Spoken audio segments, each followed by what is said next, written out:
अस्सलाम वालेकुम स्टूडेंट्स, आज का जो हमारा टॉपिक है वो है वाटर बैलेंस प्रॉब्लम। आज हमने स्टडी करना है वाटर बैलेंस प्रॉब्लम्स को एनिमल सेल्स में और प्लांट सेल में। टॉपिक स्टार्ट करने से पहले अगर आपने मेरा ये चैनल सब्सक्राइब नहीं किया तो like and subscribe my channel so that के नेक्स्ट टॉपिक की वीडियो आपको फ़ौरन मिल जाए। तो चलिए स्टार्ट करते हैं एनिमल सेल से। एनिमल सेल्स में हमने एग्जाम्पल ली है रेड ब्लड सेल्स की। स्टूडेंट्स, जब हमने एनिमल सेल में वाटर बैलेंस प्रॉब्लम को स्टडी करना है तो हम 3 सॉल्यूशंस को डिस्कस करेंगे। Number 1 is the isotonic solution, second one is the hypotonic solution and the third one is the hypertonic solution. तो चलिए देखते हैं, जब रेड ब्लड सेल्स को आइसोटोनिक सोल्यूशन में रखते हैं तो क्या होता है। जब रेड ब्लड सेल्स को आइसोटोनिक सोल्यूशन में रखा गया तो जो सेल का वॉल्यूम था वो कांस्टेंट रहा। सेल का वॉल्यूम कांस्टेंट क्यों रहा? क्योंकि जितना वाटर सेल के अंदर जा रहा था उतना ही वाटर सेल से बाहर भी आ रहा था। तो इसलिए क्या हुआ, सेल का जो वॉल्यूम था वो कांस्टेंट रहा। फिर हमने क्या किया, रेड ब्लड सेल को रखा हाइपोटोनिक सोल्यूशन में। जब हमने रेड ब्लड सेल्स को हाइपोटोनिक सोल्यूशन में रखा तो पानी जो था वो सेल के अंदर एंटर हुआ और सेल स्वेल हो गया। स्वेल होने की वजह से सेल रप्चर हो गया लाइक एन ओवरफिल्ड बलून, फट गया। सिमिलरली इसी तरह जब एनिमल सेल को हाइपरटोनिक सोल्यूशन में रखा तो पानी का लॉस हुआ। ठीक है, पानी निकला, सेल के अंदर से पानी निकल गया and will shrink in size. और सेल क्या हुआ, श्रिंक हो गया इन साइज में, सुकर गया। So in the hypertonic environment, for example fresh water, animal cells must have ways. Animal cells के पास ऐसे तरीके होने चाहिए, ऐसे ways होने चाहिए कि वो prevent कर सकें excessive entry of water को। And in the hypertonic environment such as the sea water, they have the ways. उनके पास ऐसे ways होने चाहिए कि वो prevent कर सकें excessive loss of water को। अब हम स्टडी करने लगे हैं वाटर बैलेंस प्रॉब्लम को प्लांट सेल में। Water balance problem plant cell में डिफरेंट होती है as compare to the animal cells, क्योंकि प्लांट सेल के पास रिजिड सेल वॉल होती है जो कि एनिमल सेल के पास नहीं होती।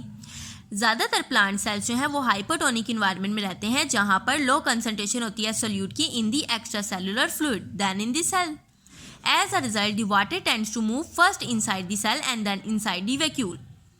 क्या होता है कि सेल के बाहर की जो इन्वायरमेंट होती है वहाँ पर वाटर की कंसनट्रेशन ज़्यादा होती है और सोल्यूट की कंसनट्रेशन कम होती है as compare to the inside of the cell. Inside of the cell में क्या होता है, वाटर की कंसनट्रेशन लो होती है और सोल्यूट की कंसनट्रेशन ज़्यादा होती है।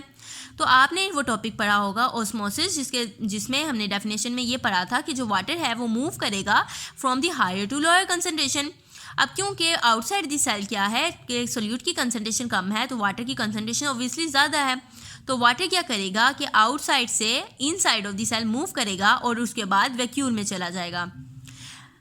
और वैक्यूल में जाने के बाद जब वाटर जो है वैक्यूल में चला जाएगा तो वैक्यूल का साइज इंक्रीज हो जाएगा और फिर cytoplasm presses firmly against the interior of the cell wall which expand a little.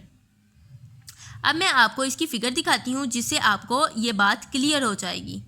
ठीक है, अब ये देखें स्टूडेंट्स, ये है प्लांट सेल। इसमें हमने अभी डिस्कस किया है हाइपोटोनिक सॉल्यूशन को, जिसमें पानी जो है वो सेल के अंदर जा रहा है और फिर क्या हो रहा है कि सेल के अंदर वैक्यूल में चला गया। ठीक है, वैक्यूल क्या हुआ है, अपने साइज, ये नॉर्मल साइज है वैक्यूल का, और फिर क्या हुआ है जब पानी जो है वैक्यूल के अंदर चला गया तो वैक्यूल अपने साइज से बड़ा हो गया है और जितना भी एक्स्ट्रा सेलुलर और साइटोप्लाज्मिक जो मटेरियल था वो क्या हुआ है, मूव कर गया है अगेंस्ट दी सेल वॉल। ठीक है, interior against the interior of the cell wall, जिसकी वजह से क्या हुआ है कि जो सेल का साइज है वो लिटर एक्सपैंड कर गया, थोड़ा सा एक्सपैंड कर गया। नॉर्मल साइज ये है सेल का और यहाँ पर आप देख रहे हैं कि सेल का साइज थोड़ा सा एक्सपैंड कर गया है due to the strong cell wall. Strong cell wall होने की वजह से प्लांट सेल में जो सेल है वो रप्चर तो नहीं होता लेकिन instead become rigid. In this condition the outward pressure on the cell wall exerted by the internal water is called turgor pressure. और इस कंडीशन को कहते हैं टर्गर प्रेशर। जब क्या होता है, वैक्यूल जो है वो अपने साइज से बड़ा हो जाता है because of the entry of the water, और जितना जो साइटोप्लाज्म का फ्लूइड होता है, ये साइटोप्लाज्मिक मटेरियल होता है, वो प्रेशर डालता है ऑन दी सेल वॉल। ठीक है, इंटरनल वाटर की वजह से प्रेशर डलता है सेल वॉल के ऊपर, जिसको कहते हैं टर्गर प्रेशर, और इस फिनोमेना को कहते हैं टर्गर। अब हम बात करने लगे हैं आइसोटोनिक इन्वायरमेंट की। In isotonic environment the net uptake of water is not enough to make the cell rigid and it is the flaccid. अब यहाँ पर मैं आपको दिखाने लगी हूँ प्लांट सेल में आइसोटोनिक सॉल्यूशन। देखिए, आइसोटोनिक सॉल्यूशन में आपको पता है जिस तरह एनिमल सेल में हमने स्टडी किया, सेम एज कि जितना पानी अंदर जा रहा है उतना ही पानी बाहर निकल रहा है, तो इसकी वजह से सेल पे कोई ख़ास असर नहीं पड़ेगा। नेक्स्ट चलते हैं हम हाइपरटोनिक इन्वायरमेंट की तरफ। हाइपरटोनिक इन्वायरमेंट में क्या होगा कि सेल लूज करेगा वाटर को एंड साइटोप्लाज्म श्रिंक, और साइटोप्लाज्म श्रिंक कर जाएगा, सुकर जाएगा। इस श्रिंकेज ऑफ साइटोप्लाज्म को कहते हैं प्लाज्मोलाइसिस। अब मैं आपको फिगर दिखाती हूँ इसकी। ये देखिए students, this is the plasmolysis. ये कंडीशन है प्लाज्मोलाइसिस की, जिसमें पानी जो है वो सेल से बाहर निकल गया और इसका जो साइटोप्लाज्म है, जैसे कि आप देख रहे हैं, ये सुकर गया है। तो स्टूडेंट्स, ये था हमारा आज का छोटा सा टॉपिक। अगर आप चाहते हैं इससे नेक्स्ट टॉपिक की वीडियो आपको फौरन मिल जाए तो like and subscribe my channel. मिलते हैं हम अपनी नेक्स्ट वीडियो में। अल्लाह हाफिज़।